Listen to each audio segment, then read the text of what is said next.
IPhone 16 আপনারা message drop দুটো তো অবশ্যই চিনেন। সে আইফোন নিয়েও একটা মেসেজ ড্রপ দিয়ে দিছে। আর সেটা হচ্ছে সেটা হলো আপনারা নিজেকে ব্র্যান্ডে পরিণত করুন।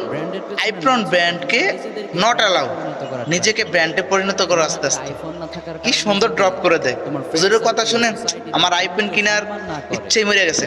আপনারা ড্রপটা শুনেন। তাহলে বুঝতে হবে really you are a worthless person. তোমাকে নিজেকে ওর্দি বানানোর ট্রাই করতে হবে। কারণ তোমার হাতে যদি আইফোনও থাকে আর তুমি যদি নিজেকে যোগ্য হিসেবে গড়তে না পারো, তাহলে স্পেশাল কেউ তোমাকে নক দিবে না। বাট তুমি যদি নিজেকে যোগ্য হিসেবে গড়তে পারো, তোমার হাতে টাইপ ফোন থাকলেও দেখবে সেই ফোনে বড় বড় ব্যক্তিরা তোমাকে কল করছে। So try to be a brand.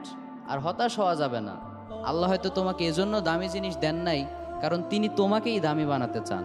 ফাখুদ মা আতাইতুক ওয়া কুম মিনাশ শাকিরিন।